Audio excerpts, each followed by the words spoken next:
Shabbat Shalom, Parashat Devarim, Shabbat Chazon. Je voudrais dire ces quelques paroles de Torah pour la réussite de tout le peuple d'Israël. Amen. Cette paracha est habituellement lue la semaine qui précède le 9 Av, le jour où le premier et le deuxième Beth Amikdash furent détruits. Nos sages rapportent, avant que le temple ne soit détruit, nous recevions l'abondance par le biais des 4 lettres composant le tétragramme, le Yud-Ke Vav-Ke.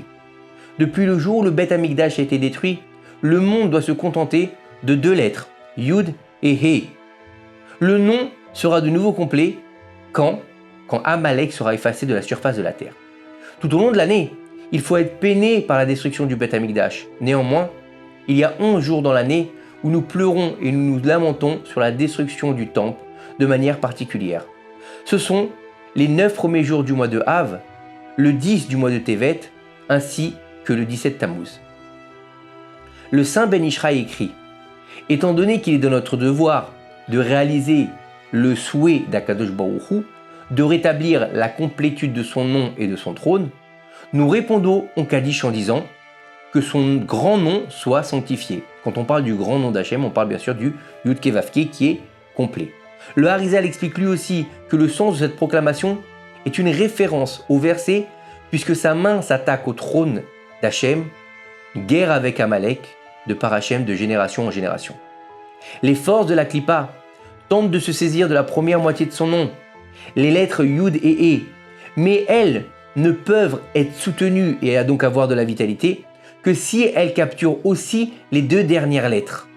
Quand nous récitons le Kaddish, nous éradiquons la force vitale que les Klipot ont.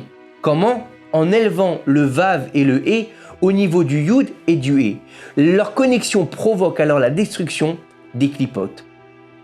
Donc chaque fois que nous mentionnons dans la prière ou bien après l'étude que son grand nom soit sanctifié, cela éveille en nous un espoir sincère et durable que le Créateur du monde va très vite revenir et nous consoler dans sa maison avec la reconstruction du 3e Beth Amikdash.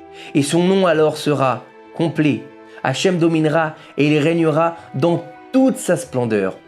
Ce jour-là, Hachem sera un et son nom sera un rapidement Bezrat Hachem et de nos jours, Amen Kene Ratzon.